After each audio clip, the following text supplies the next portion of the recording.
Joining me now, Kevin McCarthy, former Speaker of the House. Speaker McCarthy, as I was coming to you, I hear CNN reporting that there's a plan that Biden has already said, if I step aside, I'm pushing all my delegates to Kamala. Now, the White House denying that report. Deny, deny, deny.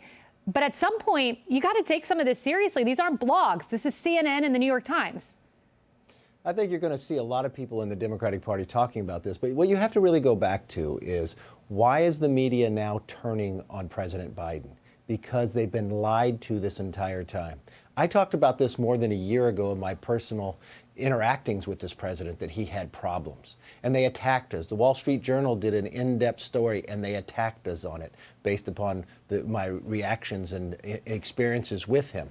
Now what you're seeing is, President Biden needs the next 5 days. He needs to survive the next 5 days if he's going to go further. It is still hard to remove him if he doesn't not willing to do it. But they are rounding the wagons up, encircling them, and it's getting tougher by the day. Now, the concern I have is that they wait until we get to the Republican convention where President Trump has to already nominate his VP.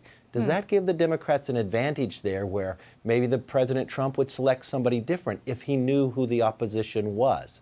They may want to try to play their hands that way going forward. And to me, that's a disadvantage. Regardless, if they go to Kamala, I come from California. The one thing they have to remember is she's not a good campaigner. Yeah. When she ran for Attorney General, she barely won. She was the weakest of the Dems. When she ran for the Senate, it's the top two in California. She was literally running against another Democrat in the general election, and they had to come in and save her. When she started out for president, she started very strong and then collapsed. So you've got to be concerned that when if she was to get into this race as a Democrat, she's not a good campaigner. Speaker McCarthy, so you've sat across from Biden. You've observed and questioned his mental acuity. I talked to House Speaker Mike Johnson, and I asked, is his mental acuity all there? He said, no. You guys are the horse's mouth. You have sat there. Is there any conceivable way that Karine Jean-Pierre and Kate Bedingfield and the communication staff, when they say, we've never seen any of this, that can be true? That's not true. Look, you worked in the White House. I worked with 4 different presidents. That Oval Office is always usually humming. Things are moving and going around at all times. In Biden's Oval Office, it is the quietest place. No one's around. The only thing there are cookies. He offers you cookies every time you're in there, and he goes and gets them.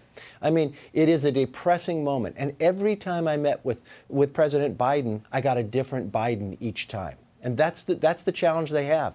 If he survives this, he is still in the same place, and it's more time between now and the election that he could actually get worse. Yeah, Biden offers you cookies. Donald Trump offers you a Diet Coke. I'll take the Diet Coke. House Speaker Kevin McCarthy, thank you very much. Thank you. Hey, Sean Hannity here. Hey, click here to subscribe to Fox News YouTube page and catch our hottest interviews and most compelling analysis. You will not get it anywhere else.